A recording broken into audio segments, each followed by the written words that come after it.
Si quelqu'un veut venir après moi, qu'il renonce à lui-même, qu'il se charge de sa croix et qu'il me suive. Matthieu 16, 24.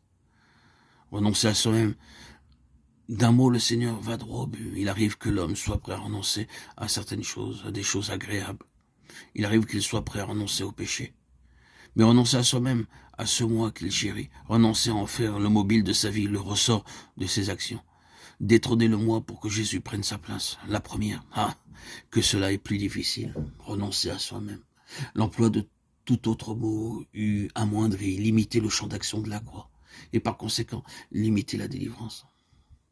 En effet, le résultat ultime de la croix, c'est l'affranchissement de soi-même, la délivrance du moi.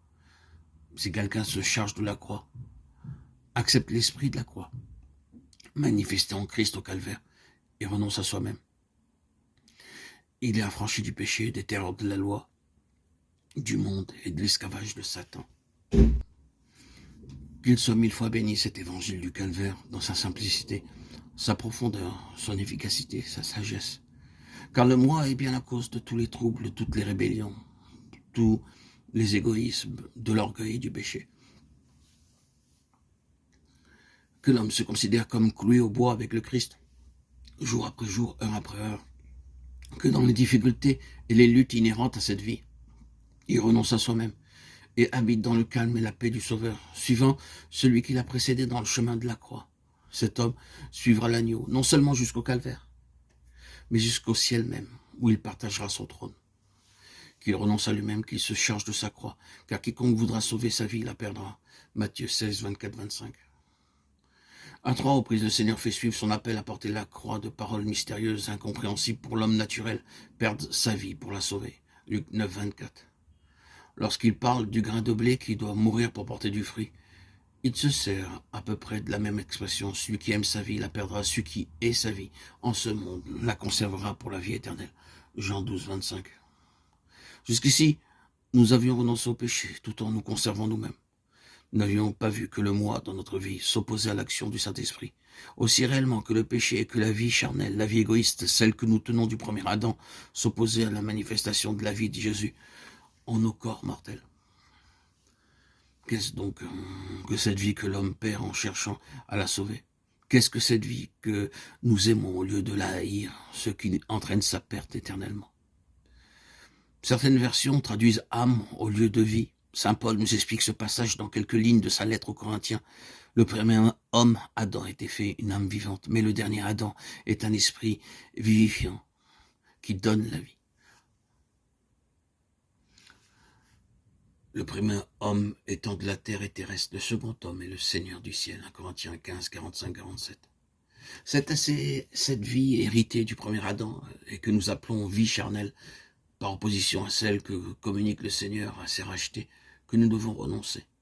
Et cependant, l'homme naturellement aime sa vie propre, son moi. Ils sont partie intégrante de lui-même. Nous l'aimons parce que son domaine est celui des choses sensibles, des choses terrestres, que nous pouvons toucher et voir. Lorsque l'homme commence à marcher avec Dieu, une forte proportion de cette vie propre ou vie charnelle se mêle encore à la vie qu'il reçoit d'en haut. De là, les fréquents changements d'humeur, les hauts et les bas, les états de dépression, même en dehors de toute désobéissance, de tout péché conscient. Mais vivre et marcher selon l'esprit, regarder uniquement à celui qui est un esprit vivifiant, nous fait entrer dans ce royaume où la paix est sans limite, où nous connaissons une joie parfaite, que rien ne peut ôter, mais qui dépasse infiniment toutes les joies éphémères d'ici-bas. C'est l'épée de l'esprit, la parole de Dieu qui opère cette séparation entre tout ce qui est charnel et ce qui procède d'un pur esprit. Hébreux 4, 12.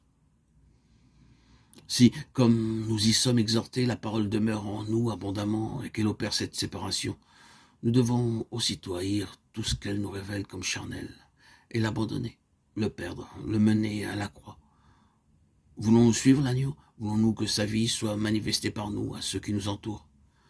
Alors il nous faut connaître les profondeurs de la croix, de sa croix, pour entrer dans tous les privilèges que sa mort nous a acquis. Il nous faut renoncer à nous-mêmes, haïr notre vie propre pour que la sienne puisse se manifester. La mesure même de notre renoncement déterminera la mesure où la puissance de sa résurrection pourra s'exercer en nous. Nous avons renoncé à nos péchés pour mourir avec Christ au péché. Nous avons renoncé au monde pour mourir avec Christ au monde. Et maintenant, nous renonçons au moi ce qui ouvre au Seigneur la porte de notre cœur et lui permet d'y entrer. Nous renonçons aussi par là à cette vie terrestre charnelle, source d'énergie purement terrestre, qui autrefois nous animait. Et partant toujours en nos corps la mort de Jésus, nous sommes amenés à puiser toujours davantage à sa vie qui se manifeste dans nos corps mortels et vivifie ceux qui nous entourent.